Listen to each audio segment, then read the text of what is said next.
Chapter 3130. Arrival. You are listening at novelfull.audio. Putting this here before I forget for like the 8th time. Last week we almost hit 100 power stones.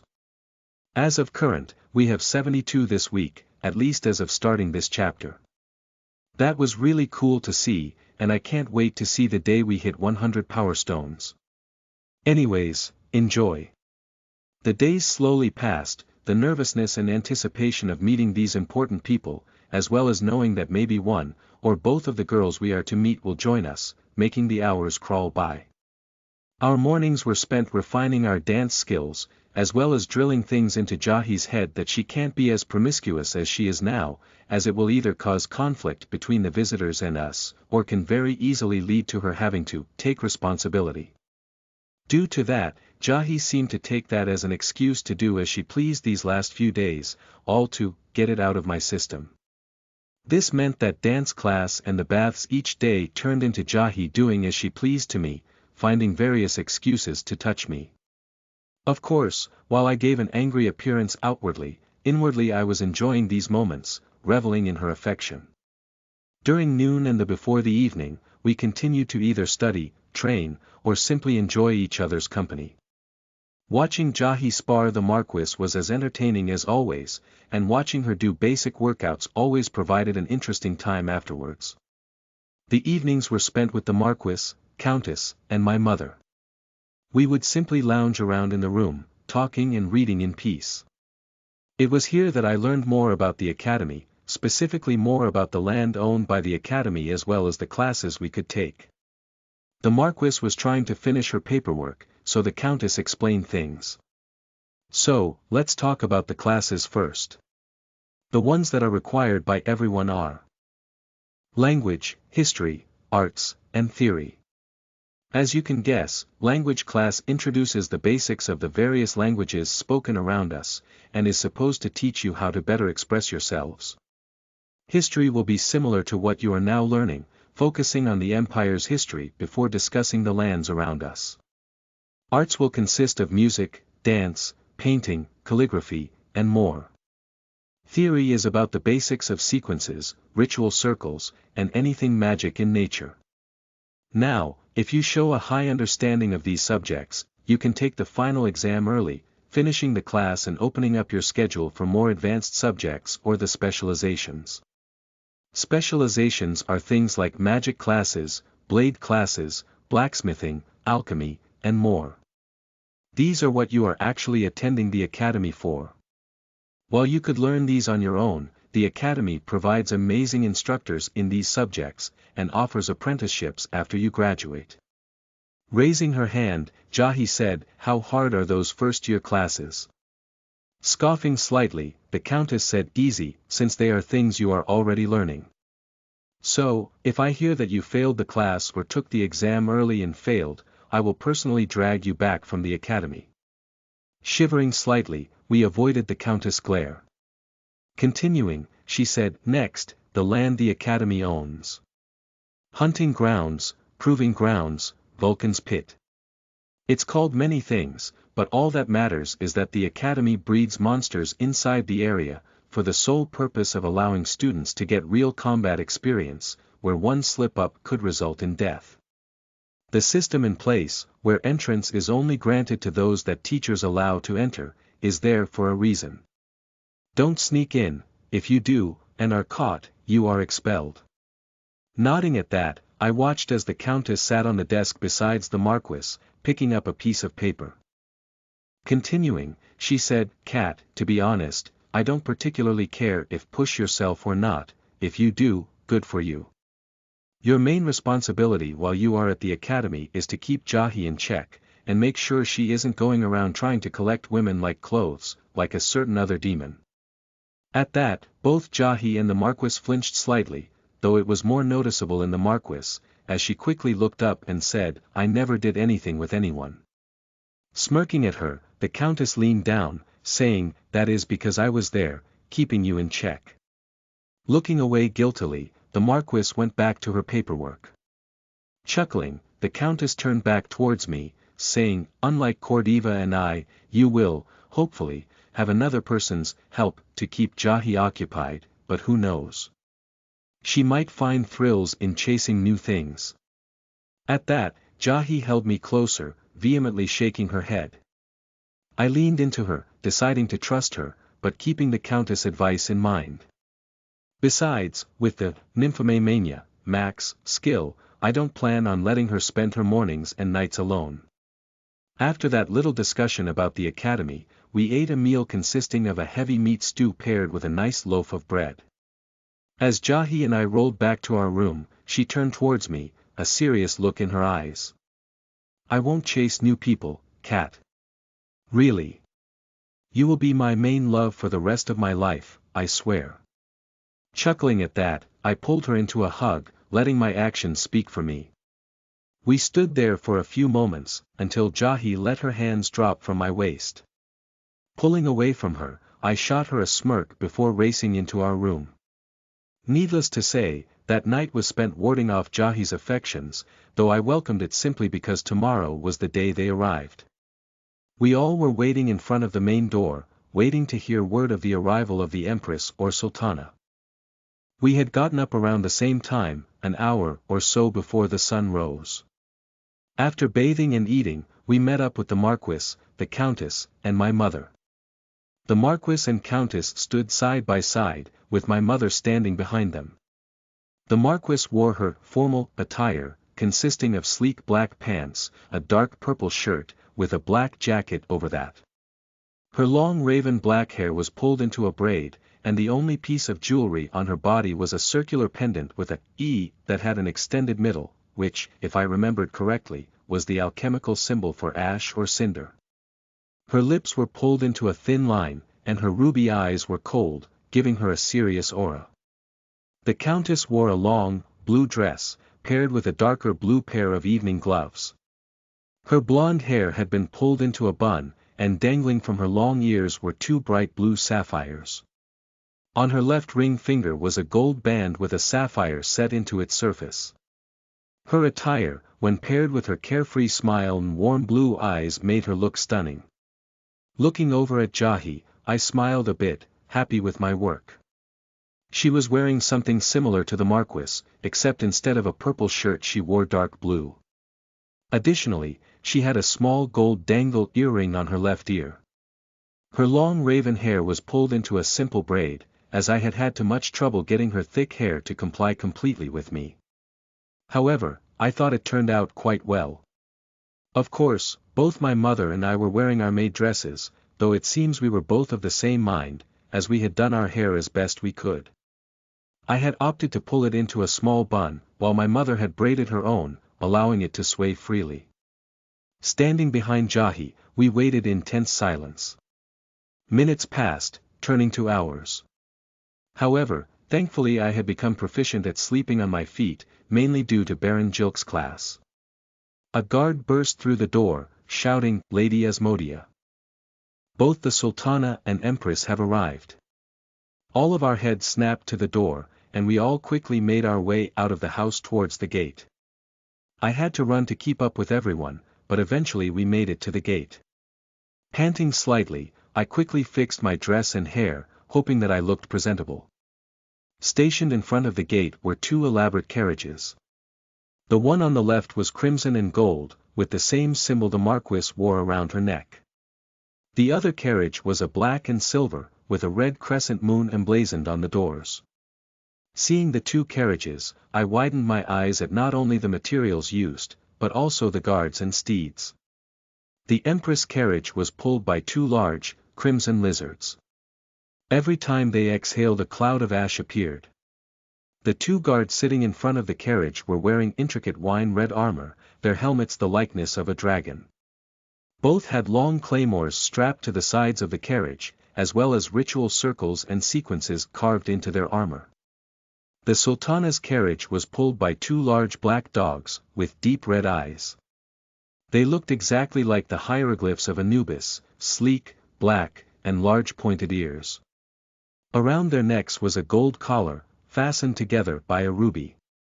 The two guards wore loose black robes, a black half mask covering their mouths. Both had a ruthless look, and the scimitars strapped to their waists looked simple, but well used.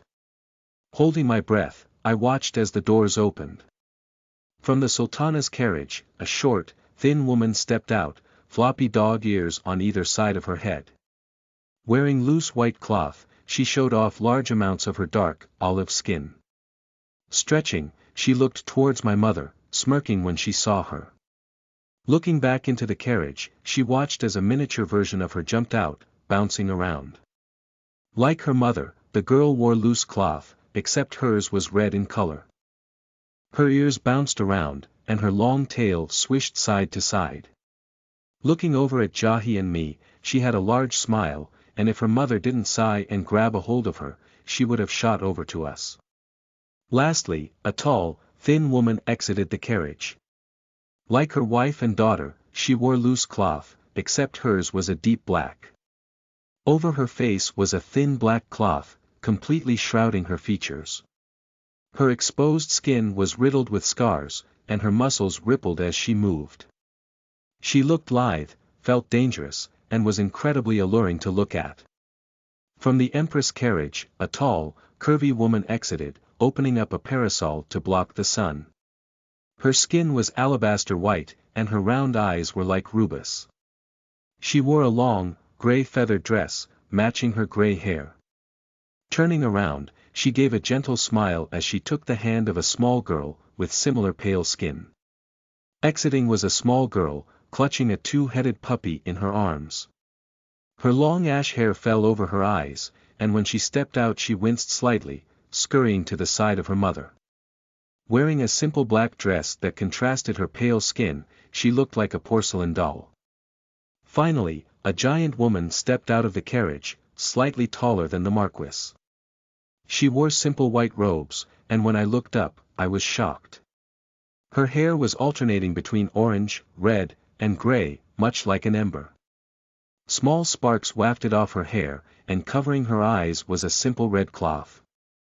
Although she wasn't as curvy as the Marquis, she made up for it with her regal aura and mysterious look.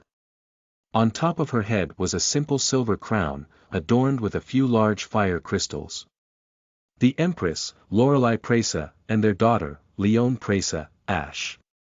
The Sultana, Kio Sera, and their daughter, Anput Sera. Hearing the thunderous shouts of the guards, I flinched slightly. However, I quickly recovered, kneeling like my mother.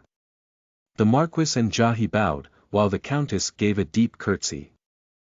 All the other servants and guards, including the Ban's Hess, kneeled with us. Welcome, Empress Ash, Sultana Anyabai, to March Asmodia.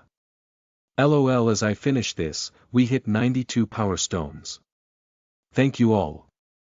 And I hope you enjoy the next few chapters. Chapter 32-31. Cover Art. You are listening at novelfull.audio. Keep calm. I went to Waifu Labs and created some portraits of Kat to become the cover art. 3 are of her as a kid, and 2 are her when she is older. Obviously, since it is AI-generated art, I can't get finer details in, or always match the colors perfectly, but these 5 are ones I really liked. So, just like the portrait, you would prefer the cover to be Kat, Kid, 1. Kat, Kid, 2. Kat, Kid, 3. Kat, Adult, 1. Kat, Adult, 2. Occasionally missing content, please report errors in time. Chapter 33-32. Meeting my rivals. You are listening at novelfull.audio. Hearing a deep, low voice, I glanced up slightly, seeing the Empress' mouth moving. Ah, Cordiva. It's been a while. Please, rise. Seeing you act so reserved is odd. Sighing slightly, the Marquis rose, looking towards the Empress.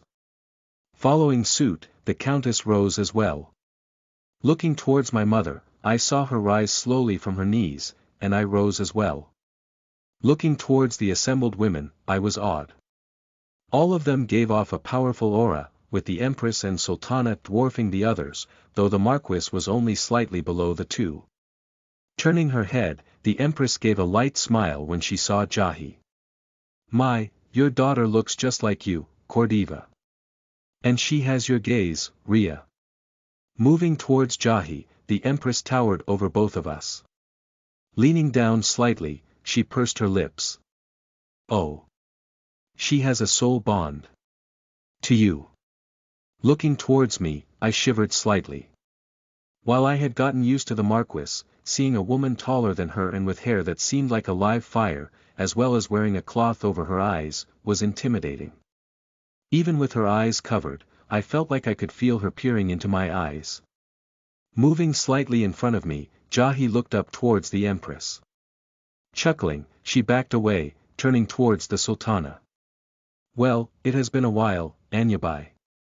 How have things been over in the Sultanate?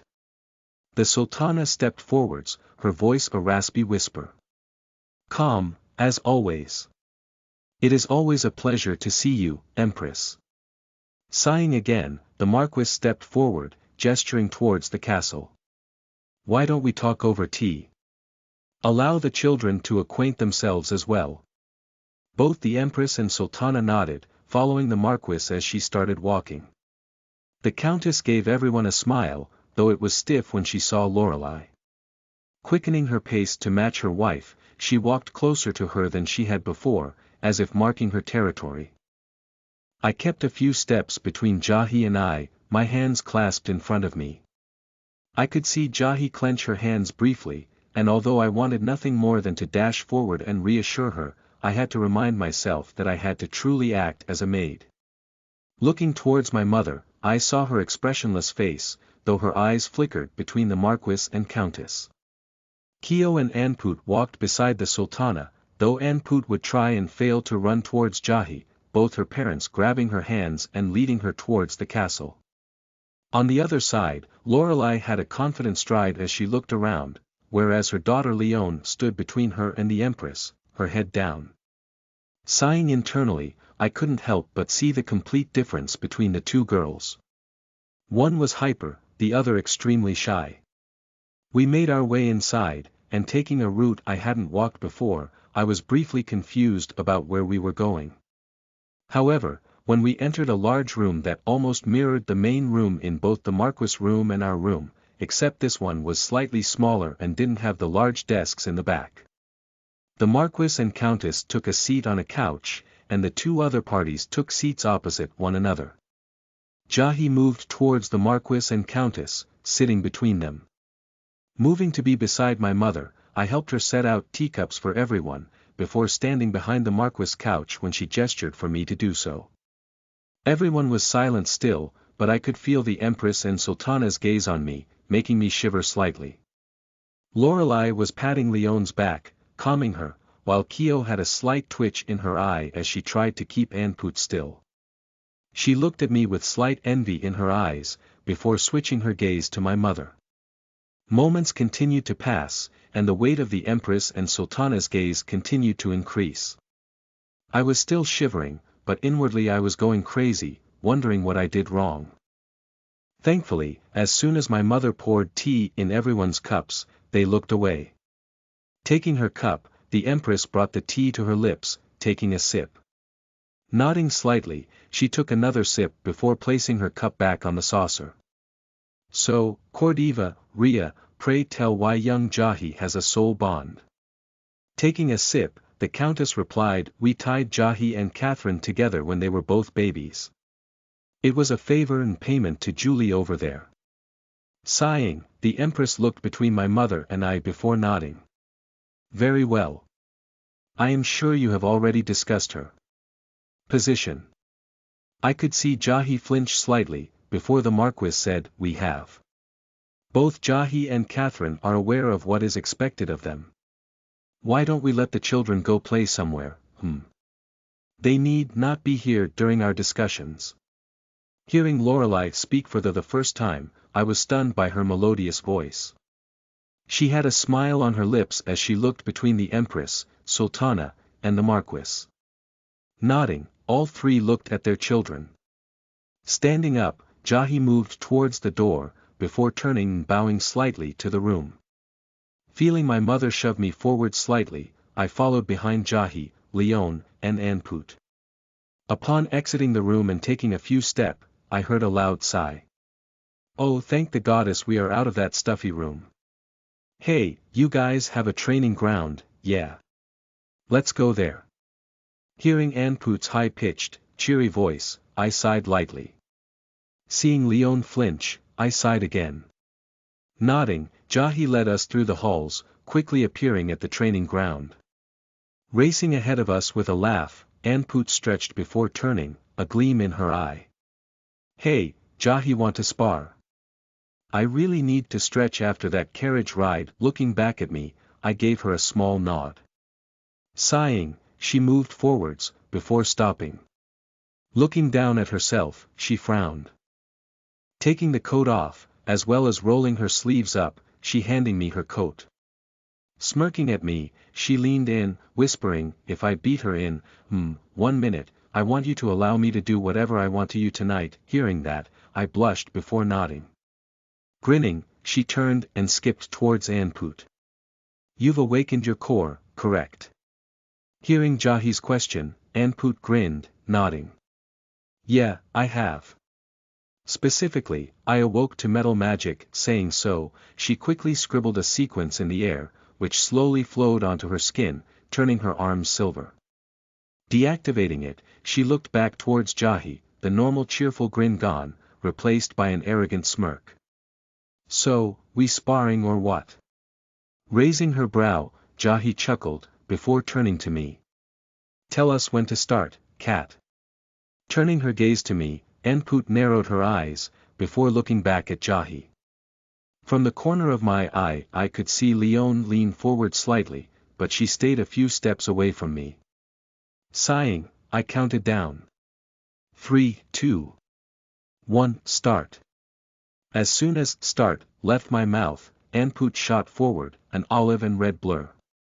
Hearing the ruffling of her clothes, I watched in awe as a fist appeared in front of Jahi's face. Swaying slightly, Anput's fist flew an inch from Jahi's face. Twirling, Jahi chopped her hand towards Anput's neck. Continuing forward, Anput did a cartwheel before spinning, laughing. Yes, this is what I wanted. Dashing forwards, she sent a flurry of blows towards Jahi. Blocking or dodging each one caused Anput's grin to grow wider, making her look crazed. Pulling back slightly, Jahi took a deep breath before going on the offensive. Sending kicks, punches, chops, you name, Jahi was hitting Anput with it. A small smile rose to Jahi's lips, and I pouted slightly. Continuing to watch them spar, I felt a mix of relief and disappointment when a minute passed and neither showed signs of giving up. Trading blow for blow, I watched as a sheen of sweat covered their bodies, and as I watched Anput, I had to admit that she was quite alluring. Her cheerful smile, laughter, and jovial looks made her easy to get along with, and as she danced around the training grounds, trading blows with Jahi, I couldn't help but admire her flexibility and grace. Sighing, I looked over at Leon, my jaw dropping when I saw her cheeks a light crimson as she watched the fight. The two-headed puppy was laying next to her, dozing off. As if she could feel my gaze, she looked over towards me. Seeing me staring at her in shock, her blush deepened, before she lowered her head to look at the ground. Although brief, when I saw her orange eyes, paired with her ashen hair, she looked quite beautiful. In a low voice, she asked, Do you often watch her fight? Nodding, I smiled slightly. Yes, I often watch her spar the Marquis. Why do you ask, Lady Presa, Ash? Hearing that, she looked back up, her eyes widening. PL, please call me Leon. Presa, Ash is long. Nodding again, I waited for her to continue. She kept her orange gaze locked on my hazel eyes. Blushing again, she looked back towards the fight. It looks like a dance, and both of them seem like they are having fun. Indeed, Lady Jahi quite likes sparring, Lady Leon. Nodding absent-mindedly, she asked, has Miss Jahi started practicing her magic? I nodded again, saying, yes, she has started practicing. Archmage Kolia has made sure of that. Turning towards me again, her pale face grew more red. Have you worked with magic sequences? Catherine. When she said my name, she looked away. Giving her a warm smile, I nodded my head. I have been blessed enough to be allowed to attend classes with Lady Jahi. I quite enjoy creating sequences. Hearing that, she looked at me, her eyes glowing slightly. You do? Haha, what do you like? Support spells. Offensive spells. Seeing the shift from a shy girl to an animated one, I smiled again, making her look away. I quite enjoy both, but if I had to say. Ritual circles. The complexity makes it quite fun to figure out the correct order and sequences. Her smile widened, and she reached forwards, taking my hands in hers. You too. Oh my, I love ritual circles. It's like a giant puzzle, and finishing it feels so rewarding. Smiling, I nodded my head. Hearing a small cough besides us, we froze. Releasing my hands, Leone looked back at the ground. Seeing Jahi's eye twitching slightly, she said, so I see that you two are getting along quite well. It's almost like they're interested in each other. Giving me a mischievous smile, Anput stared me in the eyes. Looking towards Jahi, I could see her smile turn slightly frosty, her amethyst eyes flickering to gold before returning to normal. How was the spar, Lady Sarah? Hearing me dodge the question, Jahi frowned slightly. Chuckling, Anput looked between us two, before moving towards Jahi, clinging to her arm. Why, it was amazing. You know, I think Jahi and I hit it off quite well. Gritting my teeth slightly, I managed to say, oh, is that so? That's good. Narrowing her eyes, Anput sighed before removing herself from Jahi. Jahi opened her mouth, but before she could say anything a low growl could be heard. Looking towards Anput, she was rubbing her stomach, a wry smile on her lips. Well, all that exercise made me hungry. Think the adults are done talking about pointless things. Oh, and what pointless things would that be, brat? Freezing, Anput turned slightly, only to receive a slap on the back of her head. Somehow, Kyo had appeared behind her, and after grabbing Anput by the scruff of her neck, she looked towards the rest of us. Cordiva said to get you all. Brunch is ready. With that, she carried the squirming Anput out of the training grounds. Assuming a more expressionless expression, I turned towards Jahi. Quickly wiping her off, I helped her into her coat, before moving back. Looking at me, she narrowed her eyes before sending Leone a small smile. Gesturing at the door, she led us into the hall, towards the room where the adults waited. So, a few things. 1. Holy Lord, did y'all take what I said in chapter 30 seriously? 183 power stones. Thank you all so much. 2. So, we have a dilemma. These two portraits are currently really close, Cat Kid 1 and Cat Adult 2, which will be posted in the chapter comments. Still a few days till the vote closes, but I just wanted people to know the current standing. Lastly, no chapter tomorrow, 'cause I'm going out. Additionally, sometime in this upcoming week I plan on taking a day to start one of the 3 side stories. I'm torn between the cyberpunk one and the romance one. So, if you have a preference, let me know and I'll start/give that one more attention. Anyways, thank you all so much. I hope you continue to enjoy. Hehe, also what did you think of Anput and Leone? Chapter 34-33. Leone and Anput, you are listening at novelfull.audio. Firstly, the votes are closed. As you can tell, Adult Cat won. It was only by a couple of votes, but still. Now we have a cover. Next, last week, like 2 days ago, we hit 200 some odd power stones. Thank you all so much. I didn't think we would make it past 150, yet you all shattered that. As a little something special, I am going to try and give more chapters out this week. We shall see though. Lastly, I started the romance story last night. It only has 2 chapters as of now. Rekindling Our Flame is the title, so go check it out.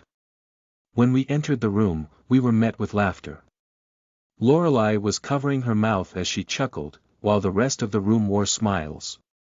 Seeing us enter, they calmed down, reverting to their calm, composed selves. Jahi stalked over towards the Marquis and Countess, taking a seat with a huff. Leone looked towards me, pursing her lips, before making her way to Lorelei. Lastly, Anput was unceremoniously tossed next to the Sultana, before Keo sat down with a slight growl. Quickly making my way towards my mother, my eyes flickered towards Jahi. Seeing her ignore me, I clenched my teeth slightly, trying to keep my face expressionless. So, I'm guessing you all had fun. Hearing the Marquis speak lightly, Jahi gave a small smile and a nod. Anput nodded furiously as well, a grin on her face.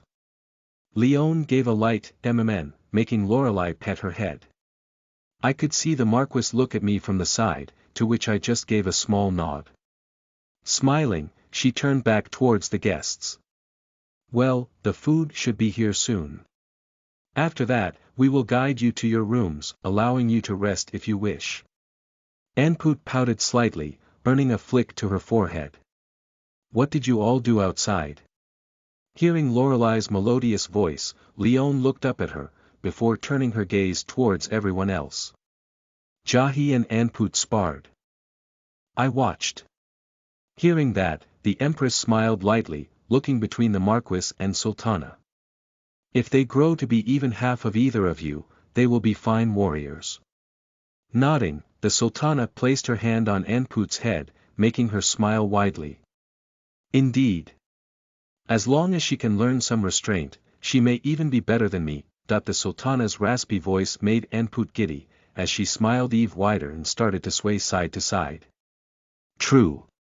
She is much more open than you, Anyabai. Maybe all she needs is a rival. Someone who focuses her. Someone like Jahi. The Marquis looked towards the Empress with a small smile. Already it seemed like the Empress was playing matchmaker. The doors opened, and a stream of servants flowed into the room.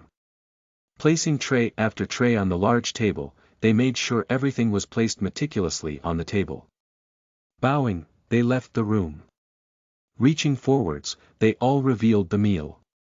2 slices of fresh bread, 2 sunny side-up eggs, 3 long strips of bacon, a sausage link, and various slices of fruit. The smell of the bread and meats made my stomach rumble lightly, but thankfully it was overshadowed by the loud grumbling coming from Anput. Grabbing her utensils, she quickly set about devouring her food, much to the dismay of Keo. The Empress smiled, saying, I guess we should dig in, no? Giving a strained chuckle, Keo nodded. Everyone picked up their utensils, slowly eating the meal. Cordiva, who do you have teaching Jahi? Hearing the Empress question, she tried to finish chewing before speaking, but the Countess answered for her.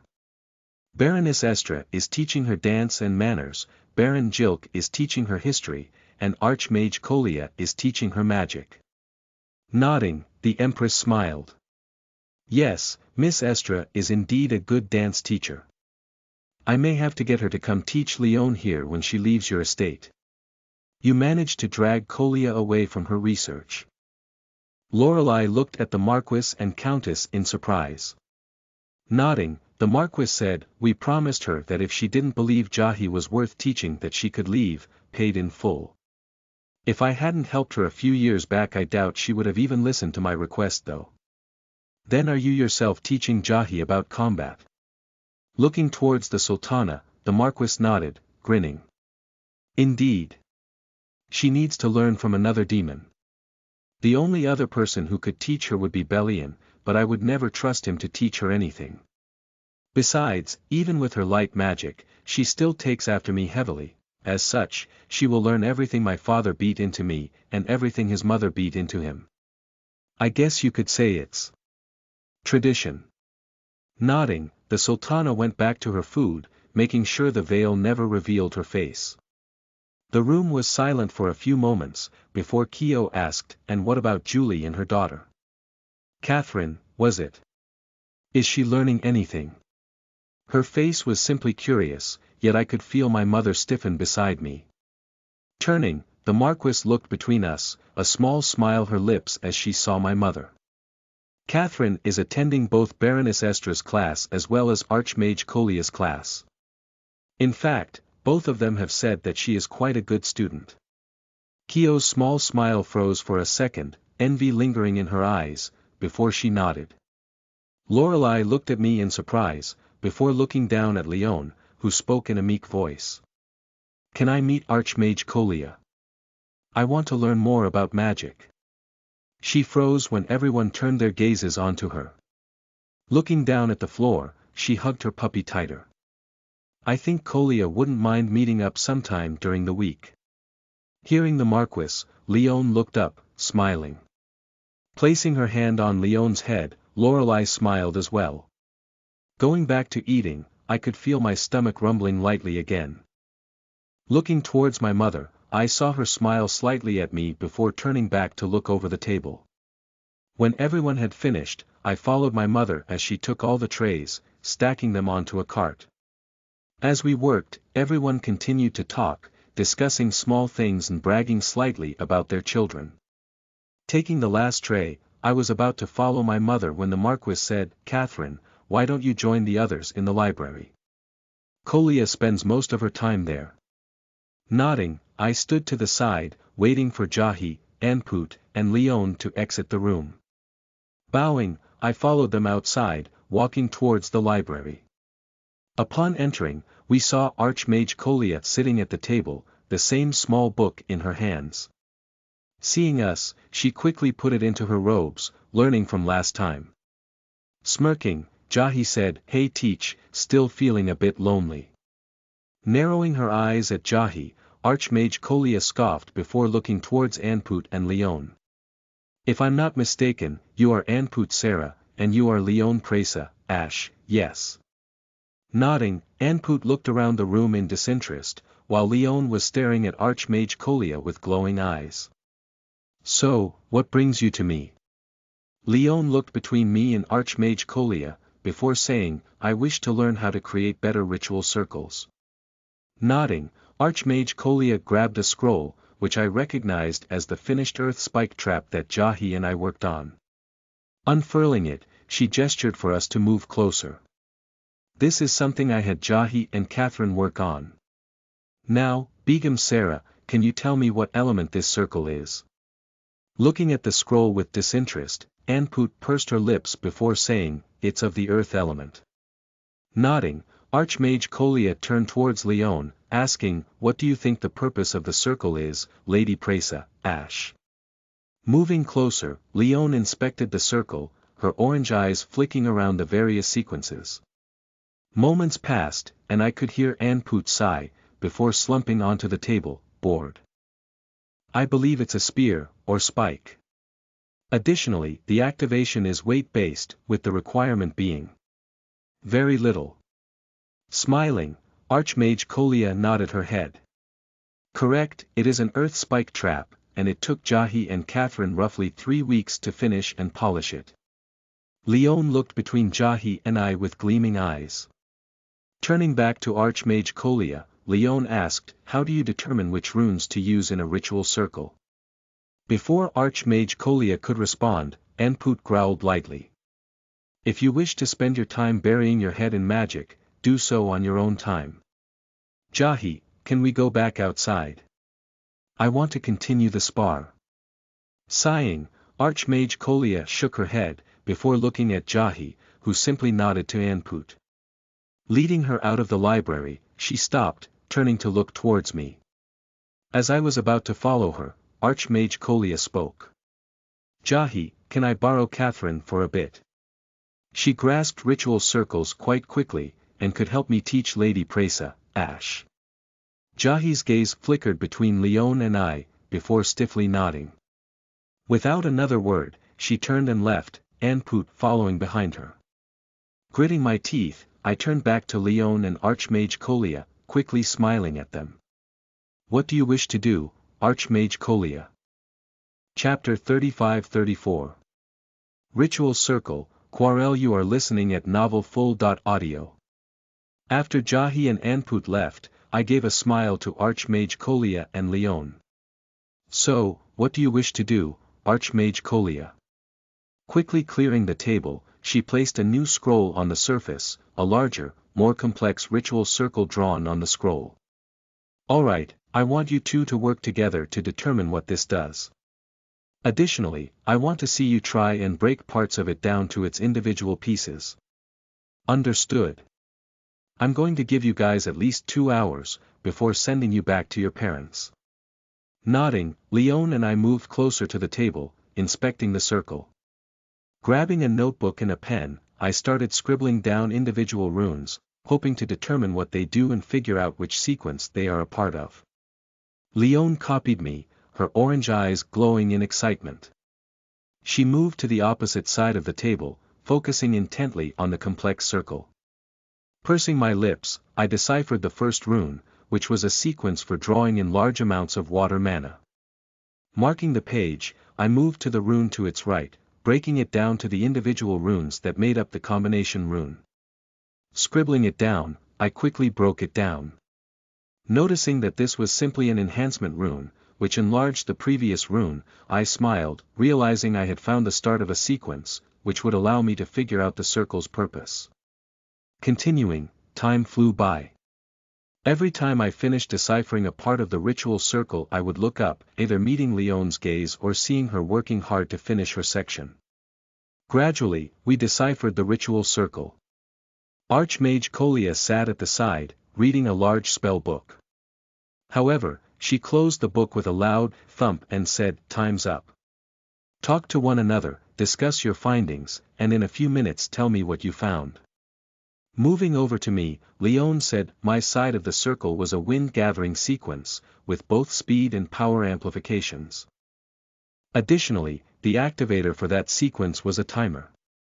Finally, I can't be too sure as I didn't finish it, but I believe there was an ice sequence in here as well." Pursing my lips, I said, "I had a water-gathering sequence, which was enhanced. Additionally, I had combination runes to enlarge the area of effect as well as the purity of the many collected. So, since it has an ice sequence, and seems to have a wind sequence, it is a blizzard circle. Additionally, it is quite strong too. Increased wind speeds, power, and more water to create more snow. This is an amazing ritual circle." Grabbing my hands, her eyes were full of excitement. Giving her a warm smile, I was also excited, because if I could copy this circle down, I might be able to use it later on. Clapping, Archmage Kolia had a wide grin on her face.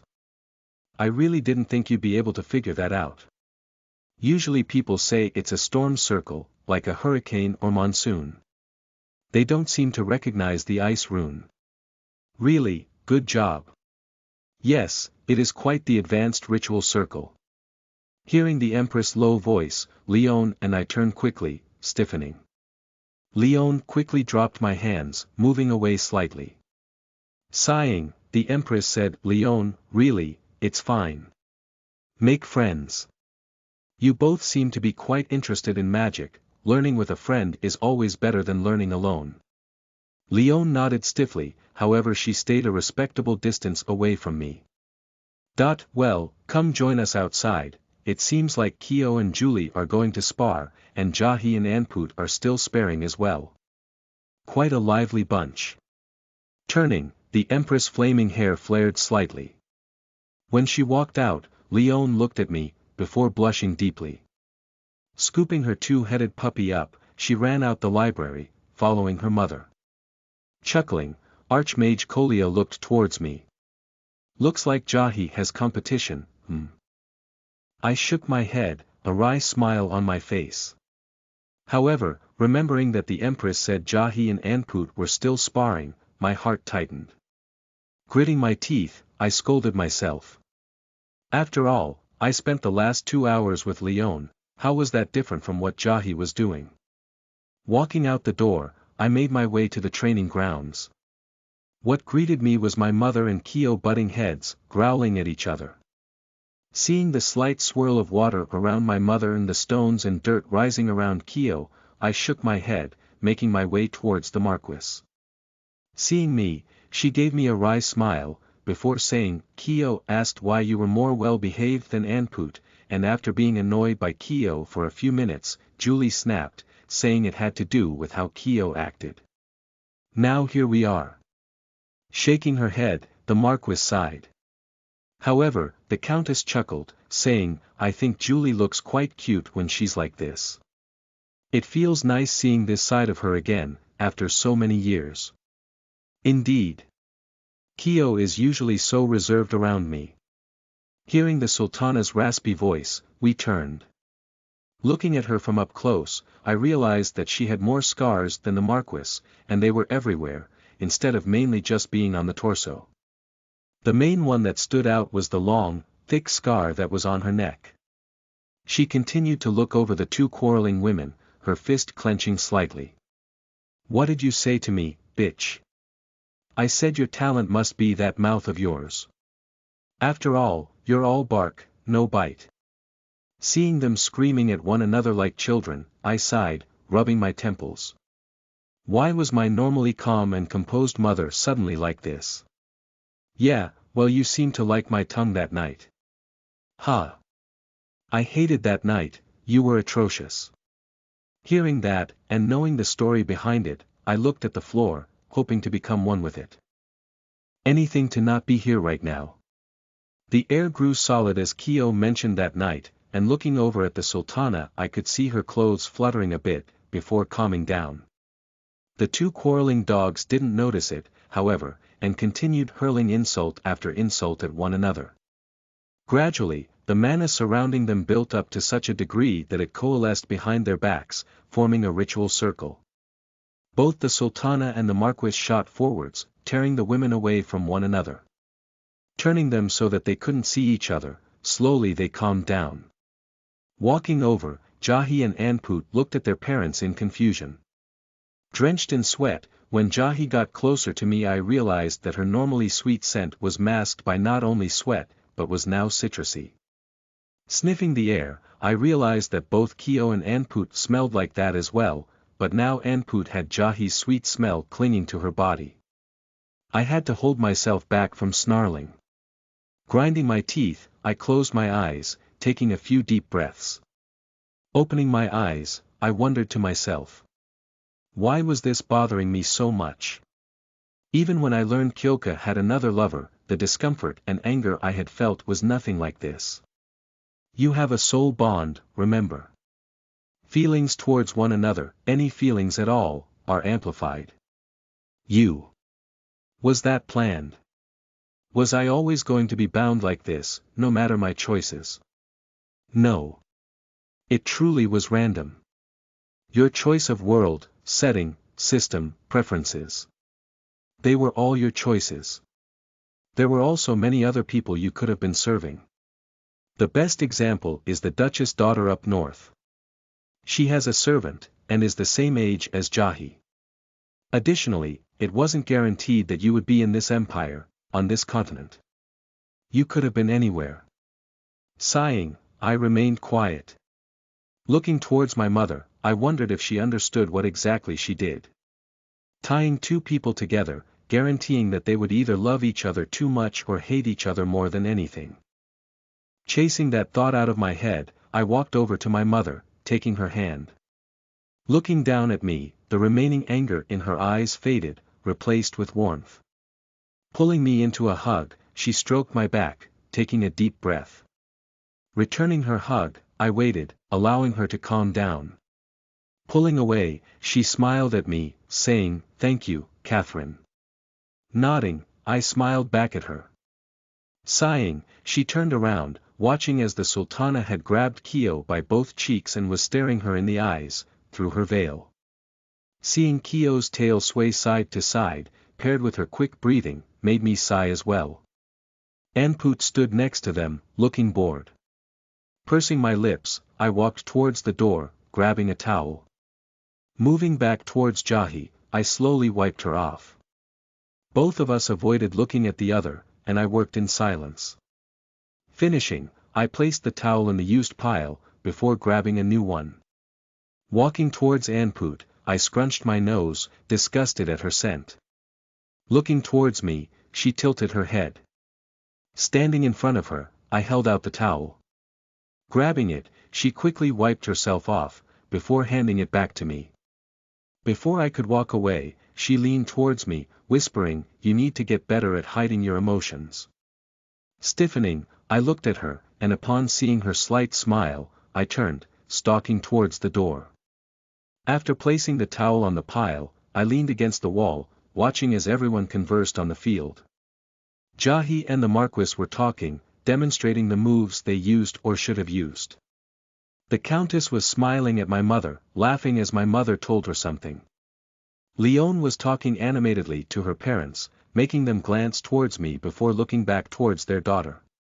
Finally, the Sultana was pulling on Anput's ear, making her pout, while Keo waved her fingers in front of her, lecturing Anput. Sighing, I looked up at the sun. It was going to be a very long week. Chapter 36-35. End of the day. You are listening at novelfull.audio. Looking back into the training grounds, I saw that everyone was gathering. Moving towards my mother, I stayed quiet, listening. "So, since it seems we all have a lot of energy today, why not do some light exercises? It has been a while since I sparred with you, Cordiva. It would be quite a learning experience for the children too." Hearing the Empress' proposition, the Marquis sighed, looking at the Countess. Seeing her nod, she turned back to the Empress, a wry grin on her lips. "Go easy on me, yeah." Chuckling, the Empress stood in the center of the grounds, everyone else moving towards the sides. Getting into a stance, the Marquis waited for a signal. "Come now, Cordiva. You know better. Start when you are ready." Hearing that, the Marquis sighed again before her body flickered. Widening my eyes, I watched as she disappeared from where she stood and reappeared behind the Empress. Throwing a punch, the Empress swayed out of the way. Pivoting, she threw her palm forward, catching the Marquis in the chest, sending her skidding away. Getting up, the Marquis growled slightly, before flickering again. This time appearing in front of the Empress, she sent dozens of blows towards her in a single moment. Blocking each one, the Empress chuckled. This continued for a few moments, as the Empress simply blocked each one, though she gradually had to start using more of her body than use her arms. Grabbing the Marquis' wrist when it skimmed past her face, she pulled her forwards, placing a finger on the Marquis' brow. Panting, the Marquis bit her lip, before being released. "Good as always, Cordiva. If you had been born during wartime, you might have truly rivaled me. Still, you are one of the best fighters I have had the privilege of seeing in my long life." Nodding stiffly, the Marquis moved back to the side. Looking towards the Sultana, the Empress said, "Do you wish to spar, Anyabai?" Shaking her head, the Empress chuckled lightly, before turning towards Keo. "Would you like to have a friendly spar with Julie?" My mother and Keo looked at one another, before stiffly shaking their heads. Sighing, the Empress looked at the Countess, asking, "What about you, Rhea? Would you like to spar Lorelei?" Lorelei simply tilted her head, while the Countess bit her lip. For a few moments, there was nothing but silence. "Fine. Are you fine with blades, Lorelei?" Hearing that, Lorelei smiled, before nodding. Stepping into the center, I pursed my lips in confusion. Looking up at my mother, I asked, "Are they going to fight in dresses?" Chuckling, my mother stroked my ears, saying, "Yup. The Countess used to do that a lot in the academy." Watching them both quickly draw a complex rune, I widened my eyes in surprise as they both created a blade made from fire. Dropping into identical stances, they stared at each other, small smiles on their lips. Moments passed, and when the Marquis said, "Begin," they flashed forwards, their blades meeting and sending sparks flying. Retreating, the Countess readied her blade again, before lunging forwards, attempting to stab Lorelei. Lorelei parried the blade, pushing it towards the ground, before attempting to slash at the Countess. I watched in amazement as the Countess swayed back, narrowly dodging the slash before flicking her own blade up towards Lorelei's chest. They continued to trade blows, their blades gradually growing in size and darkening in color, raising the heat in the training grounds. Grinning widely at each other, they continued to slash, cut, stab, parry, and block each other's blades. This continued for a few minutes, as neither woman managed to get the upper hand. Looking around, I could see the Marquis and Empress smiling as they watched the fight. My mother was watching intently, while Keo had her eyes narrowed, whispering to the Sultana. Anput was watching the fight with awe in her eyes, her tail swishing slightly. Leone looked worried, but when the Empress stroked her head she calmed down. Looking at Jahi, I could see her eyes gleaming as she watched her mother. Seeing her fist clench, I realized that maybe Jahi would be a battle junkie, since she seemed to immensely enjoy sparring. Whenever she and the Marquis talked after a spar, she would always be completely absorbed in the discussion, not paying attention to anything else. I turned back to the fight, watching as the fight slowly came to a close. Both jumped back, panting slightly. Looking at each other, they nodded, before allowing their blades to fizzle out. Ha! Why couldn't you have gotten worse, Lorelei? Snorting, she looked back at the Countess. Really, Rhea? I had to keep improving, otherwise you might just slip up during our next meeting. You really hold a grudge, you know. Giving her a chilling smile, the Countess said nothing, before moving to the Marquis' side. Shaking her head, Lorelei walked towards the Empress, before scooping up Leone, nuzzling her cheek. Chuckling, the Empress said, "So, did you kids learn anything? Don't piss off the Countess." As soon as Anput said that, Keo pinched her cheek. Chuckling, Jahi said, "To improve my foundations as much as possible." After all, both Mother and Lady Lorelei used one of their 3 elements, and were quite skilled with them as well. Nodding, the Empress spoke again. "We should probably go clean up again, Then have dinner and finally retire for the night." The Marquis nodded, clapping her hands. 2 identical maids walked through the door, bowing. "Lexa, take the Empress and her family to their chambers." "Lexi, take the Sultana and her family to their chambers." "Yes, Lady Asmodia." Bowing again, they moved towards their assigned family, and led them out of the training grounds. Sighing, the Marquis cracked her neck before turning to look at us. "Well, you heard the Empress. Let's go clean up, then meet back at the lounge.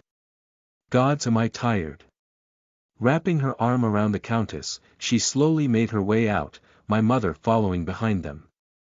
Watching them leave, a palpable silence descended on the training grounds. Looking towards Jahi, I saw her staring straight at me, her eyes speckled with gold. Appearing before me, she placed her forehead against mine, her eyes slowly turning full gold. "So you and Leone, Hearing that, as well as smelling Anput all over her, I snarled back, "Just like you and Anput, huh?" Narrowing her eyes, she kept looking into my eyes. Glaring at her, I watched as she pulled away, laughing. "So you feel the same as me?" Huh, tilting my head slightly, I was confused by her sudden shift in mood. Her eyes reverted back to her normal amethyst, and she wiped a tear from her eye. "Well, looks like we have a problem, If this is what we are both like after being separated and around others for just a few hours, what will the academy be like?" I kept glaring at her, and she smirked at me. "What? Was it not just yesterday that I said you would be my main love? So little trust." Sighing, I took a deep breath. "I guess we need to stay as a group then. That way we can keep an eye on the other." Jahi chuckled, nodding. "Yup, knowing you were alone with Leone irked me. And you smelling like Anput is infuriating." Hearing that, Jahi looked down at herself, sniffing, before saying, "Yeah. Let's take a bath." Without waiting to hear my answer, she grabbed my hand, pulling me through the hall. Feeling the familiar warmth of her hand, I relaxed slightly, allowing her to take the lead. She brought up a fair point though. If this is how we react from being separated for only a few hours, and with other people who aren't family, what is the academy going to be like? Sighing, I decide to leave future problems to future me. That always worked in the past.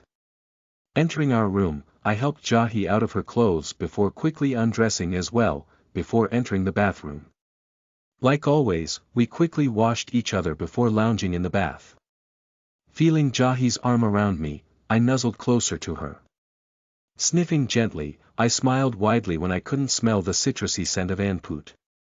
However, thinking of Anput, I started wondering, how would I react when Jahi has to take one of them as a lover?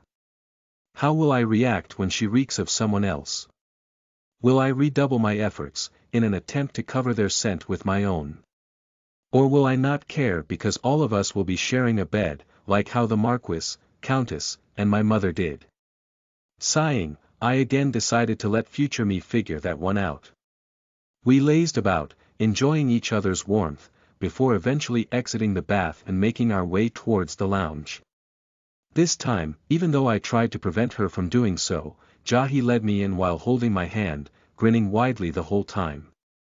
When we entered, the Marquis and Countess sighed, while the Empress and Sultana simply gave a quick gaze before turning back towards the center. They had been talking about when the Marquis and Countess were in the academy. Leone looked slightly upset when she saw Jahi holding my hands, but I couldn't be sure as she had quickly turned her attention back to her puppy. Anput simply smiled at us, her eyes warm. Before Jahi could pull me onto her lap, I broke away from her and stood beside my mother. Dinner quickly arrived, and this time the Marquis pointed to 2 chairs that had been placed besides the table. Taking seats, we waited for everyone else to start eating before we started. The meal was similar to what we had before, a large steak, a small salad, some bread, and a drink. We finished quickly, and everyone started going back to their rooms. Jahi tried to wait for me, but I told her to go ahead, so that I could help my mother, both because it was what I was supposed to do and also because of the quest that appeared.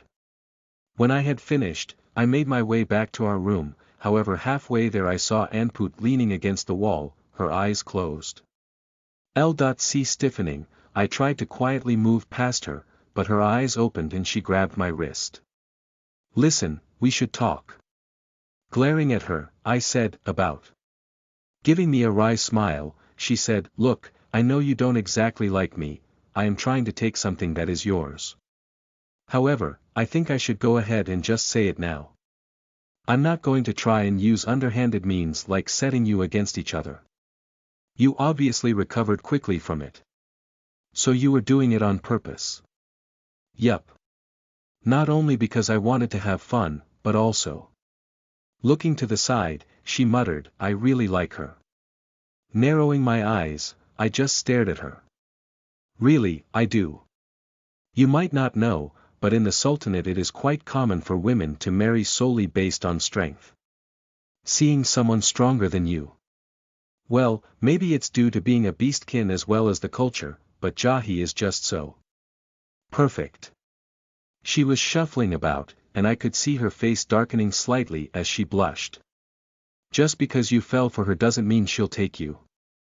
Looking at me, Anput smiled. I know that. Trust me, I know. That's why I just wanted to tell you this. I'm not going to give up. I will become her wife. I will do everything I can to try and stand by her side. Not only for the political reasons, but also because I want to marry someone strong. So, it looks like we are rivals, huh? You may be bound together, but I plan on eventually carving a place into her heart. Hearing that, I pursed my lips, before sighing. So you're serious? Ha. Fine. You can watch from afar as I occupy all of her heart. At that she started laughing, doubling over. Wiping a tear from her eye, she chuckled. You know, I quite like you as well. It seems like I can go after either of you, after all, if I make one fall, the other will as well. I shook my head, thought there was a small smile on my lips. Grinning, she said, well, see you tomorrow, rival. Walking away, I watched as her tail swished side to side, and she was bouncing around. Seeing her disappear around a corner, I shook my head again, sighing. Well, at least that'll be interesting. I know some people don't quite like Anput, but... well, you've just seen the first of her. She has a lot of growth to go through after all. Another thing. We almost have 100k views and 300 collections. That's really cool, and thank you all so much. Anyways, I just wanted to leave this list here of anime I recommend, so far, from this season. Lycoris Recoil. If you like Yuri, if you haven't noticed, I really like Yuri, then this is a decent enough anime. Cool premise, excellent characters. Engage Kiss. It's a good mix of action and romance. It has 2 female leads, one Sun and one Yen, which is why I started watching it. Black Summoner. Just your typical Isekai system anime, but for some reason I am heavily addicted to them. Harem Labyrinth. It's another Isekai anime, but the MC actually gets with his women, doesn't just collect them like all the others. Hell, in episode 4, he sleeps with his first harem member. That's practically unheard of for an anime. Usually H*NDH**Lding is the most they do, maybe Kiss. Parallel World Pharmacy. Again, Isekai that's got a decentish idea, good art, so on. Finally, my favorite anime, Overlord, has a new season. I have literally been waiting for like a year since it's been pushed back so much. Anyways, yeah, just wanted to put that there. If you have anything you are watching, let me know. Like always, I crave entertainment. Chapter 37-36. Out in the City, 1, you are listening at novelfull.audio. I had fallen asleep shortly after I looked over the experience I gained throughout the day. Daily XP. 262.5, Level 11, 1292.5/5764.5. 1555/5764.5, the quests from dressing Jahi up and cleaning the tables added up, giving me more than my normal 187.5 XP a day. Today was just like yesterday, get Jahi bathed then dressed, prepare her hair, and make sure she looks like the daughter of a marquis. Like yesterday, I put my hair into a bun, before smoothing my dress out. Grabbing my hand, Jahi led me out of our room, heading towards the lounge. We would be leaving at noon, and as such Jahi decided to sleep in, leaving us only 2 hours before we left. Entering the lounge, Jahi pulled me onto the couch next to her. Only the Countess and Lorelei here, and the room had a mixture of the sweet smell of ozone and the tang of iron. Seeing us enter, the both turned to look at us, smiling. So you finally decided to grace us with your presence, hmm? Good morning, Jahi, Catherine. Hearing the cheerful tones directed towards us, I froze. Looking at Jahi, I noticed that she had simply nodded, before taking the lid off one of the trays left on the table. It was a simple spread of fruits with a few slices of bread, with a few small cups of various jams on the side.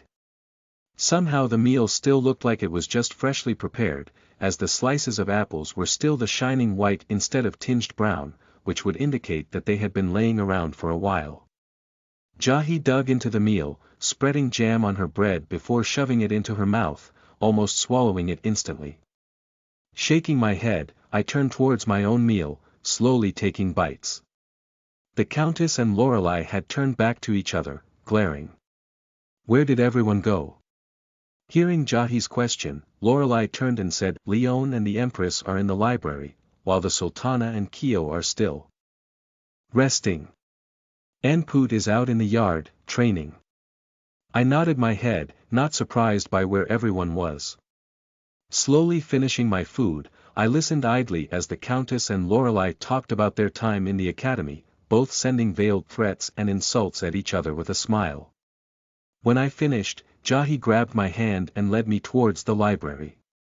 Entering, we saw the Empress sitting at the table, a large book open in front of her. Turning, she smiled at us before going back to reading.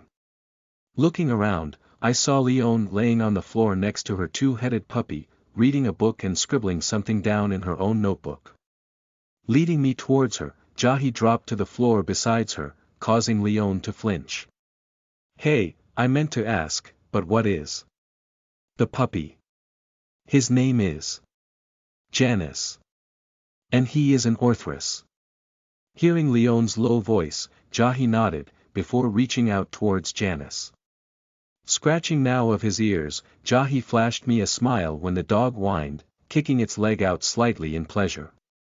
Giving her a dry look, I asked, "Where did you get Janus?"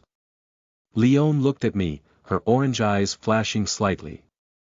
She hesitated, looking towards the Empress. "It's fine, Leone. You can tell them." Hearing the low voice of the Empress, Leone nodded, before saying, "My mother is a vampire. And when mixed with Mom's blood, well. Apparently I am a purer vampire than Mother. When I awoke my magic, Janus also appeared." I widened my eyes in surprise. I remembered from some of the time I had been interested in vampires that some were known to have familiars, usually some kind of nocturnal creature. However, some were stated to have any kind of familiar, and an Orthrus. While not the most well-known creature from the various mythos, many knew of the superior version, Cerberus. "You summon Janus?" Leone looked up at me, her eyes glowing. "Yes, in a way, I summoned him. From where, I don't know. But I want to find out. After all, being able to summon powerful, loyal beings like Janus." Jahi nodded, looking down at the dozing Orthrus. "Being able to summon even just a few creatures would be amazing, but imagine a horde of them." Leone nodded, a smile on her lips. "That's why I want to learn about ritual circles. When I awoke my magic and Janus appeared, I could see a ritual circle briefly. I know what it looks like, but when I try and write it down or describe it." She pursed her lips in frustration. I looked over at the book she was reading, and saw it was a book about different aspects of sequences. Seeing my gaze, Leone blushed slightly. "Well, in order to create a ritual circle, you need to understand sequences." Jahi chuckled, saying, "Yeah, and that's something Kat can certainly help with. She's quite good at creating sequences." "Really? At such a young age too? Do you mind letting me see one of these sequences, Catherine?" Turning around, I jumped when I saw the Empress standing behind me, a slight smile on her lips. Swallowing, I nodded my head, before moving to the table, taking a loose piece of paper and a pen. Quickly scribbling down one of the sequences I made for Jahi, specifically one that was an area of effect healing spell, I showed it to the Empress. She looked closely at both the full sequence as well as the combined rune. Nodding, she looked down at me. "You are quite talented. Not many children could create something this complex, let alone something that might just work." Looking at Jahi, the Empress gave a small smile. "You really are lucky, Jahi. If Catherine here grew up not bound to you, she could easily attend the academy and make her own path. So treasure her well." Jahi nodded furiously. Looking at me, Jahi had a wide grin on her face, before moving to stand beside me. "Well, it's about time to go. Come on, Leone." Getting up, Leone placed the book on the table before scooping up Janus. Following her mom out the door, she looked back towards Jahi and I, her eyes flaring. Following them out, we went back to the lounge, finding that everyone was waiting.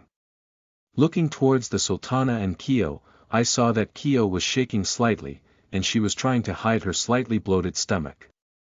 Sadly, everyone in the room could catch the slight scent of sex wafting off her body, making her blush deeper. The Sultana didn't seem to care, as she sat there quietly. Chuckling, the Marquis said, "Well, I hope everyone got enough rest last night." Shooting the Marquis a glare, Kyo grit her teeth before looking back at the ground. Because today we are going to be taking in the sights of the city. This shall certainly be interesting. After all, March Asmodia is well known for its jewelry and metalworks, as well as leather working. Hearing Lorelei, the Countess said, "Indeed, we are lucky enough to own quite a few mines, as well as having talented people to utilize the minerals and gems we find. Shall we take 2 carriages?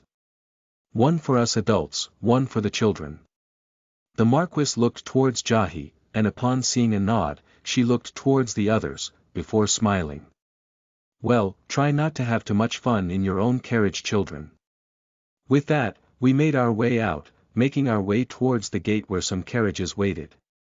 Stepping towards the larger carriage, the Empress spoke to her guards, one moving towards the seat while the other moved to the side. Seeing that, the Sultana gestured for one of her guards to join the Empress, while the other moved to stand beside the other. Getting in the carriage, the rest of the adults followed. Looking towards Jahi, I moved towards the other, smaller carriage, opening the door and gesturing for everyone to get in. Jahi got in first, smiling at me, while Leon gave me a nod, before scurrying in.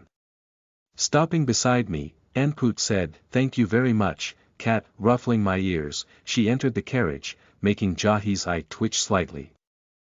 Sighing, I entered the carriage as well, sitting beside Jahi. Knocking on the wall behind us, I felt the carriage lurch forwards moments later. Bit shorter, I know. Also, just to give a rough idea of the future. We got a couple more chapters of Jahi and Cat spending time with Anput and Leon, which means it will be a bit before Cat's core and other stuff happens. Additionally, I just want to say thank you so much for 100k views. It was kind of funny cause we hit 100 p-stones this week, almost the exact same time we hit 100k. Lastly, all 3 side novels are out right now. Rekindling Our Flame, Alexandra the Iron Maiden, and The Cur. Danmachi fanfiction. Go check them out. They will likely be updated once a week, maybe twice depending on if I suddenly have inspiration for them. Also, yes, they will have some smut chapters. Enjoy. Chapter 38-37. Out in the City, 2, you are listening at novelfull.audio. Work really kicked my ass yesterday, so there was no upload, sorry. Getting into the carriage, I looked between all the other girls. Jahi had instantly pulled me into her, looking out the window as she held me. Anput looked at us with a mixture of a smirk and envy in her eyes. Her ears were twitching slightly as she looked at us, and when our gazes met she smiled at me. Leon was holding Janice close to herself, occasionally shooting glances towards me. Whenever she saw me looking at her she would blush before looking back down, burying her nose into Janice's neck. Feeling the carriage start, I leaned more into Jahi's embrace. "So, you two are quite close, huh?"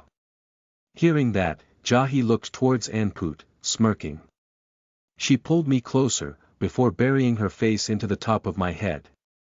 Anput's smile stiffened, the envy in her gaze increasing. "What's that gaze for? Are you lonely? After all, even Leon has something to cuddle." Hearing that, Anput turned, looking towards the shy ashen-haired girl. Feeling everyone's gaze, Leon blush deepened, and she held Janice closer, hiding her face. Chuckling, Jahi pulled me onto her lap, before patting the now empty seat beside her. I was frozen in shock, wondering what brought that on.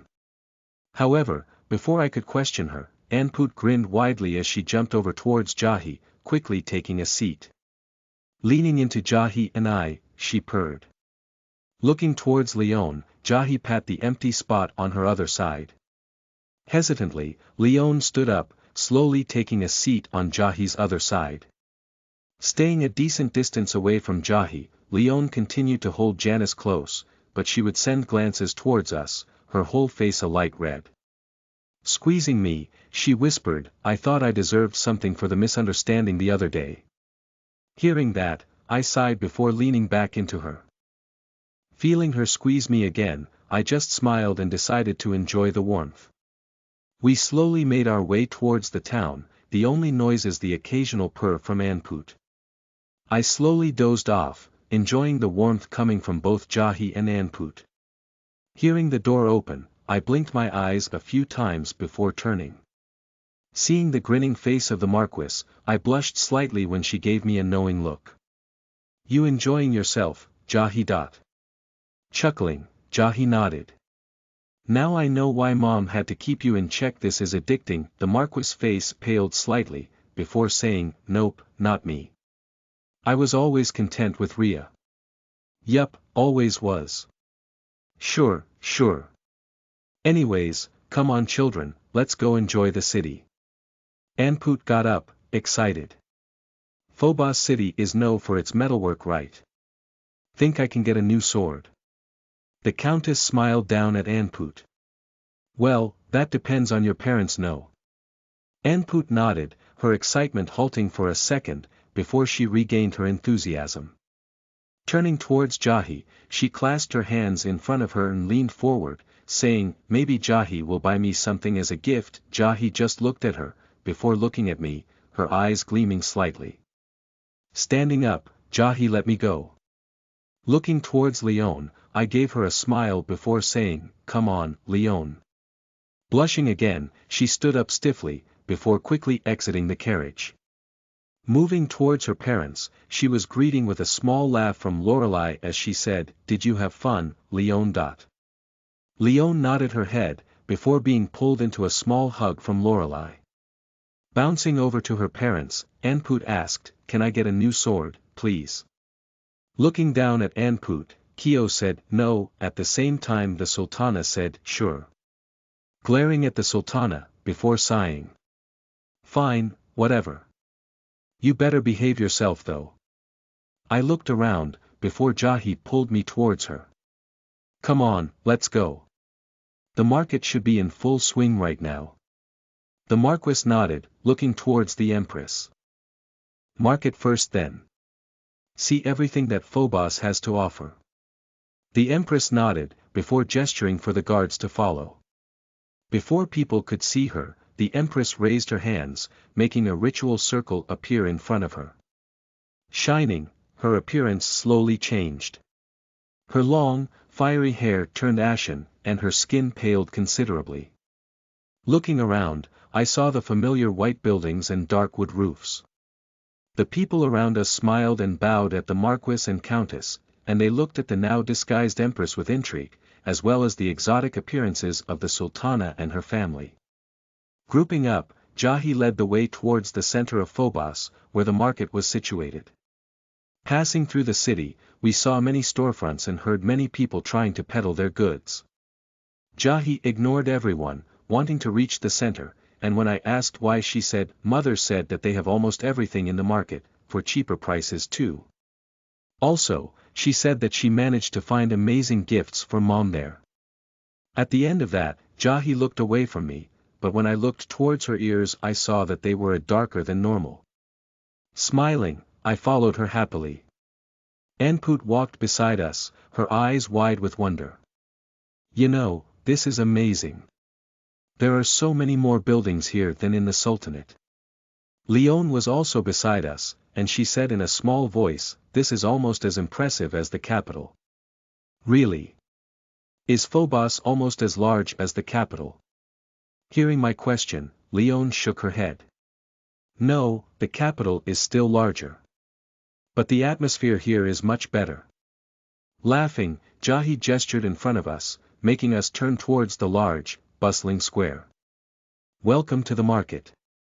Now, let's look around. Looking around, we saw dozens upon dozens of stalls set up, with various goods placed on the counters.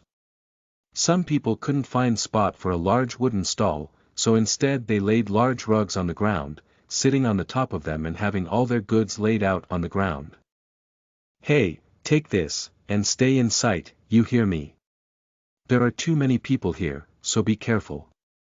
Handing Jahi a pouch, the Marquis gave her a stern look before giving her a smile. Looking into the pouch, Jahi opened her eyes in surprise. Use it to buy whatever you want. With that, the Marquis turned, grabbing the Countess' hand. Smiling at all of us, they watched as Jahi led us to various stalls. We saw incredible jewelry, blades, loose gems, monster parts, and more. One of the stalls we stopped at had Leon slightly excited, since it had a small section dedicated to pets. She looked through the various collars, holding them up to Janice's necks. Moving next to Leon, I said, I think the blue collars look quite nice on him, what with his blue-gray fur. Jumping slightly, she looked at me, before pursing her lips. You think? Holding up the collar again, she nodded. Handing the man a coin that she had in her own small pouch, she turned towards me, smiling. Feeling the other two move next to us, I looked over, seeing Anput grin. Hey, I want a collar too. At that, Jahi raised a brow, before looking at me. Smirking, she looked down at the collars before turning. Come on, there's more here. Saying so, she led us through the market, stopping at various stalls. We would hold jewelry up to each other, holding up clothes, and much to Anput's delight, inspecting various swords. At one such stall, Anput held a blade up, inspecting it. This feel quite nice. How much, mister? Hearing that, the old man at the stall smiled, saying, for you, how does 100 gold sound? Whistling, Anput looked towards Jahi, smiling slightly. What do you think? I can reimburse you when we get back. Holding her hand out, Jahi took the blade, nodding her head. Tossing the man a few larger coins, she wrapped the blade in a cloth the man offered. Handing it back to Anput, Jahi smiled. You owe me the gold and I want to see that sword put to good use. Anput smiled as well, her eyes gleaming. Yeah, I'll beat you in a spar tonight. I smiled slightly at their interaction, though I felt slightly irked that Jahi bought something for Anput before me. However, I held hope that she would wait for a more intimate time to give me something. We continued around the market, however even though we looked at many things, nothing else was bought. Hearing Leon's stomach growl, we turned to her, causing her to blush. Smirking, Jahi and Anput looked at her, making her blush deepen. Alright, let's go get something to eat. Mom's over there, and there's a stall.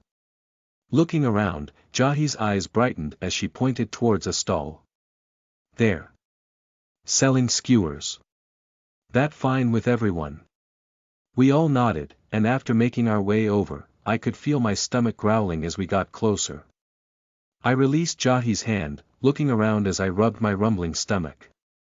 However, as we were slinking through the crowd, I felt hands wrap around my body and mouth, dragging me through the crowd. I tried to say something, to lash out, but I felt something prick my skin, and my consciousness faded. Chapter 39-38. Kidnapped. You are listening at novelfull.audio. So. I was offered a contract for servant system. I honestly don't know if I want it though. As you all know, I try to upload daily, but well. So, that's the first main concern. The second is that I can't just quit Amazon and hope this pays off, not when Amazon is offering a bunch of dollars to pay for college, and my parents are adamant that I either go full-time or go to school. All it would take is one day of bad work and schoolwork and boom, contract gone. On top of that, even if I did one or the other, it just raises the question. Can I actually write 1500 words every day and not get burnt out from writing? I honestly don't know what to do. I mean, making money from writing is exactly what I want, and even though I don't have a lot of bills to pay, doesn't mean I don't need the money.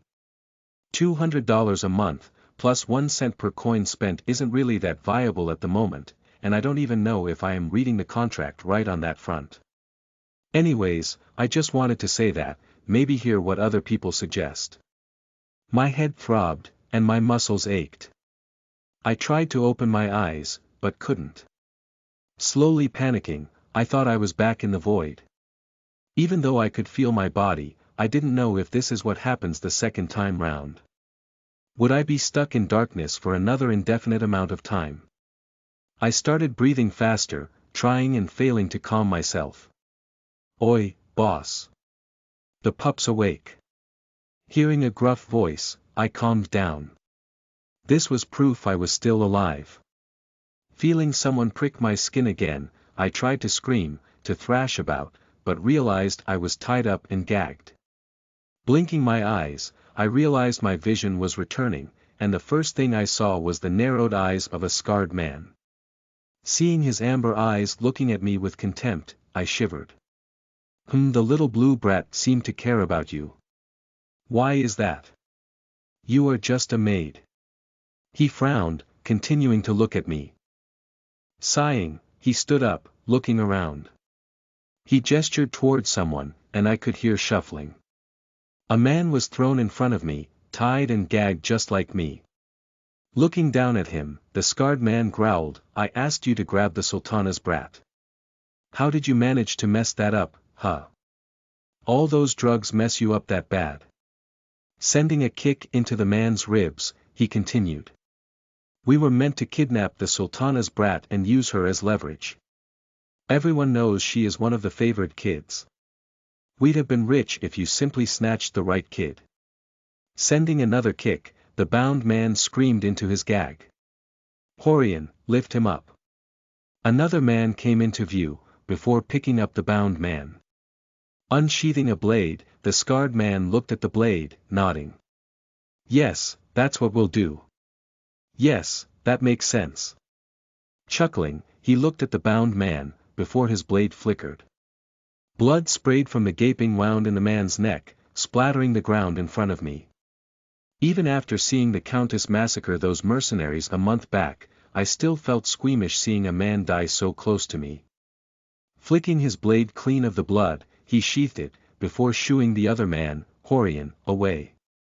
"Well, it looks like you have a job to do, little maid." Kneeling in front of me, he grabbed my chin, forcing me to look at him. "You will be bait to get the little demon here. If we can't get the Sultana's brat, we will settle for the demon. Yes, we will sell her off to a foreign country. With her pedigree, she should fetch quite the price to become some noble's personal toy. You'll join her, of course. Serve your new master together." He gave me a wicked smile, before getting up. "Boss, can we have a go with the maid?" Hearing that, the scarred man sneered. "You all use drugs, you force yourselves on women. Not even kids are safe, huh? No, you can't. Virgins sell for a higher price." He walked away, and I looked around. I was in a dark room, and I couldn't see much. The floors and walls were made from wood, and the air. Taking a sniff, I could smell the faint scent of moss and pine. That meant that I was on the surface, which was reassuring. I saw a few men standing in the shadows, watching me. Continuing to look around, I felt despair creep up when I couldn't see anything else. Nothing that might help me, and the more I looked around, the more I could see movement in the shadows, suggesting that there were more people here than I thought. The scarred man reappeared, a small knife in his hand. "No reason to keep you awake." With that, even as I struggled, he pricked my neck again, and I felt the darkness close in, before falling unconscious. Jahi POV, before kidnapping, looking down at the collars, I grinned, imaging Kat wearing one around her neck. Feeling a slight rush at the idea of publicly claiming her as my own, I decided to come back here before we left. When she heard Anput ask for a collar, I saw her eyes light up slightly, an expectant look in her eyes. I couldn't even tell if she knew that, but I wanted to surprise her, and considering the glances my little cute puppy sent my way the entire shopping trip, I couldn't wait for tonight, where I would give her my first gift. We continued around, looking at clothes and jewelry. I had to admit, both Anput and Leon are good-looking girls. Anput was fun to be around, as she was the first person I could actually spar against. While sparring Mom is fun and helpful, I can only learn so much when I am entirely outclassed the entire fight. On top of that, her cheerful personality is contagious. On the other hand, Leon has quite the calm aura for me. Even though she seems to like Kat more than me, I enjoyed her presence. I had no idea why. Maybe it was also because she brought out a side of Kat I could rarely see, which was when she lost herself in her research. Both of the girls were quite fun, but did I want to marry either of them? I have no idea. Thinking so, I looked towards Kat, smirking at her. What I did know was that I couldn't wait to see my little puppy grow up. How strong will she be? Will she look like her mother, with a body made to sin? Will she still give me those gazes that are filled with desire? Will she continue to be so fun to tease? Thinking of that, I led us to a stall selling blades, wanting to see if I can get a rise out of her. But when she looks at me with such blatant jealousy and desire. Anput handed me a blade, and after testing its balance and weight, I bought it in her place. Sending a gaze towards Kat, I could see her pouting at me, her hazel eyes slightly alight with jealousy. Grabbing her hand, I continued to lead us through the market, looking for something that stood out as something I needed to get my little puppy. Sadly, nothing stood out, which only made me more determined to get a collar. Hearing Leone's stomach growl, I smirked at her. This was something I found I quite liked about the shy girl, watching her pale skin go crimson from the slightest embarrassment. Feeling Kat drop my hand, I suggested we go look for something to eat. As I looked around, I found a skewer stand, and after considering the other options, I led us towards it. Feeling my hand was still empty, I turned, looking for Kat. I saw Anput poking Leone in the stomach, chuckling as she continued to make the little vampire more and more red. Leone was shuffling about, holding Janice close to her. However, I didn't see Kat. Feeling my heart drop, I looked around, hoping to see her familiar brown hair, her fluffy ears, or her unique black outfit. Nothing. My heart clenched, and I staggered slightly. No. No. No. No. No.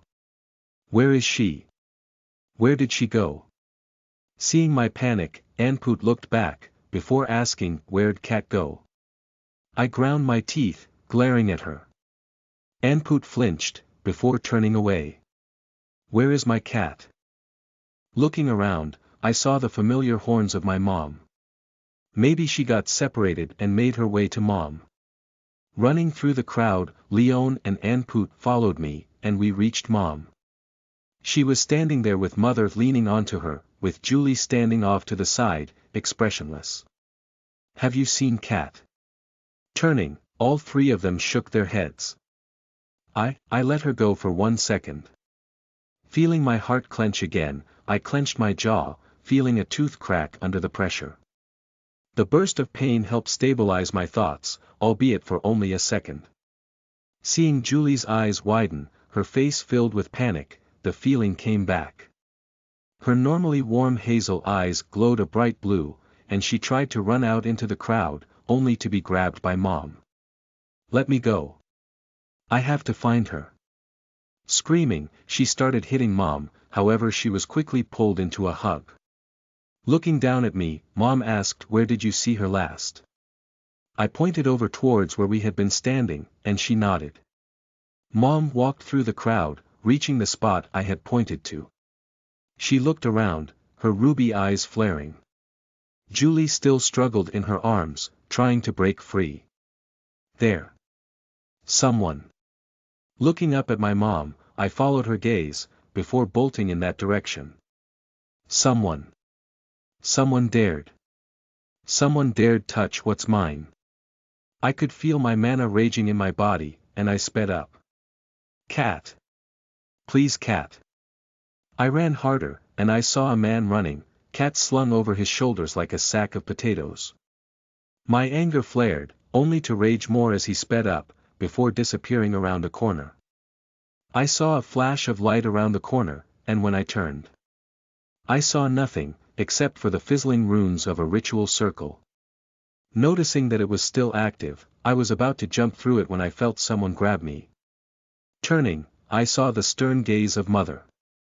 The circle fizzled out when she grabbed me, and she covered my mouth. "We can't just rush in, Jahi.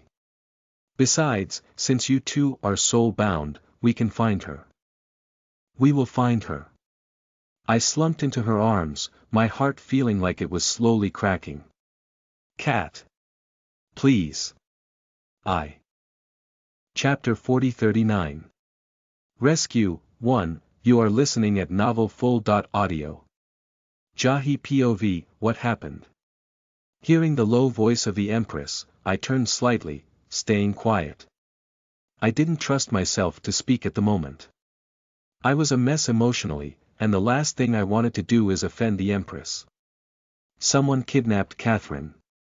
My mom told the Empress, keeping Julie's shaking form close to her. The Empress nodded, before looking at Mother.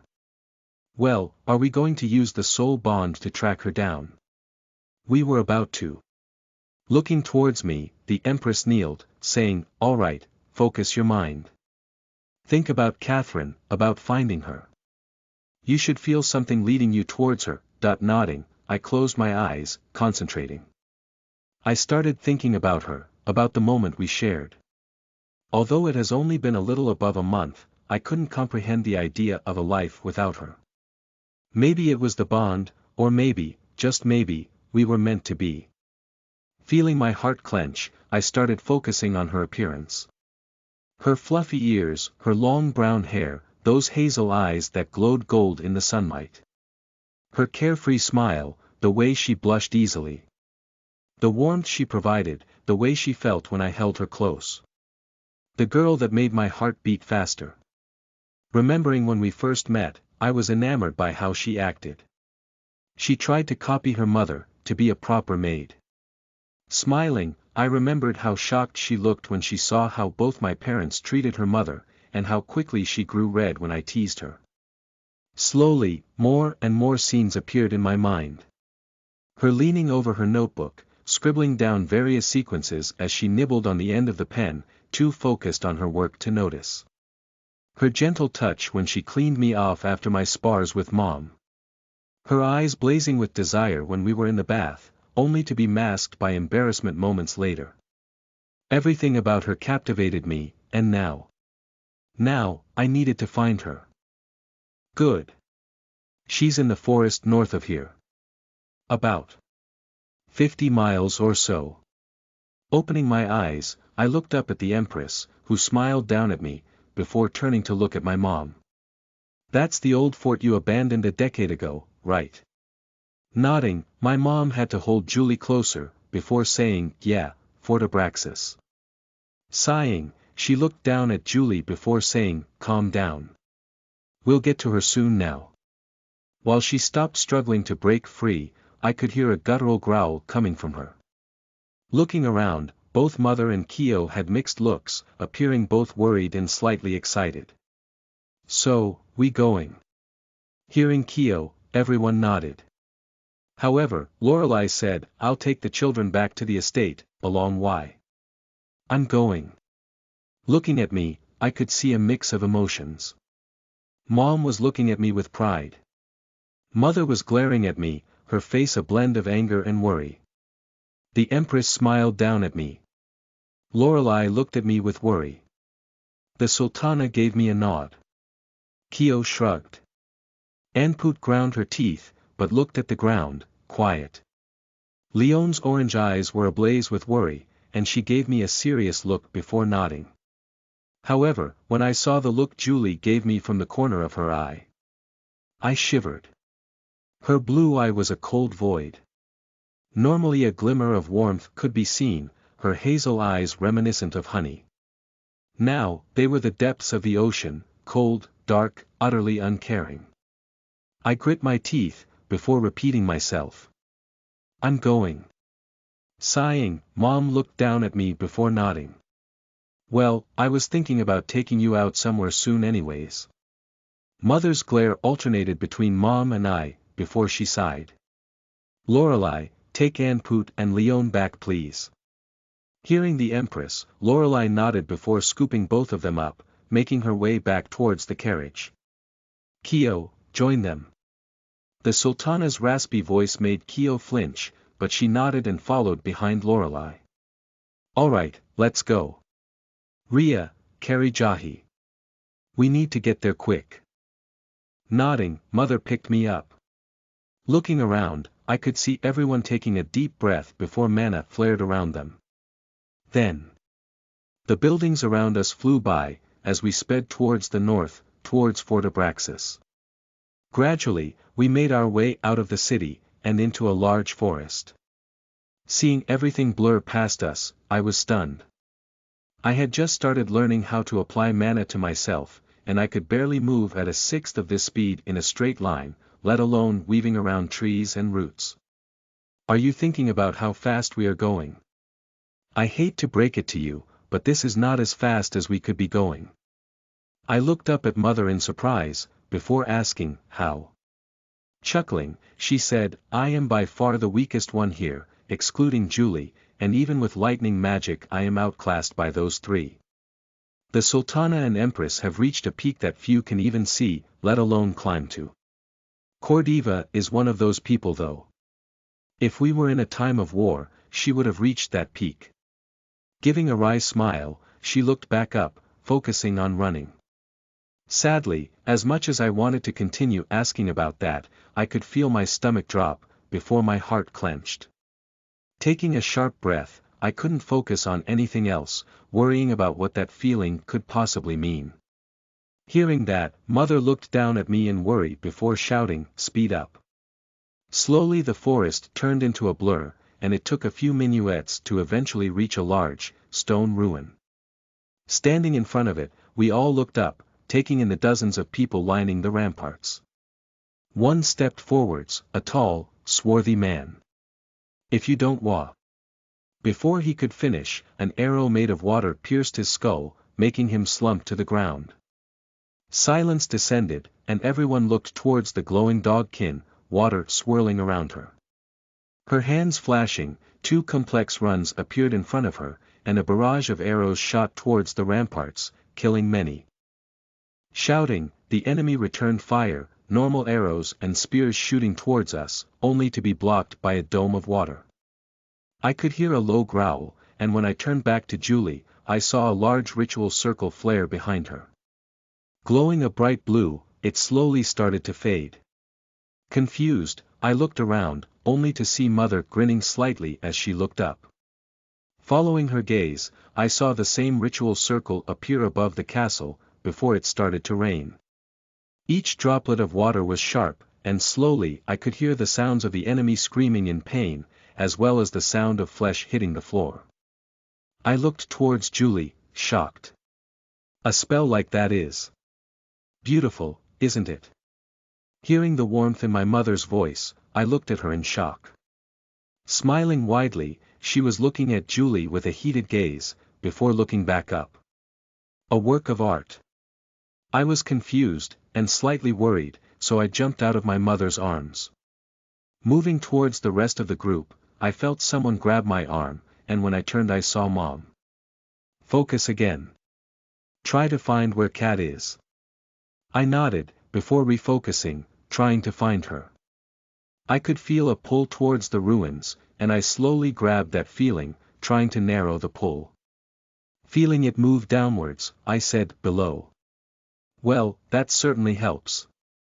Ha. Whatever, the basement of Abraxas is small. Opening my eyes, I saw that the rain had stopped, and Julie walking forwards, into the ruins.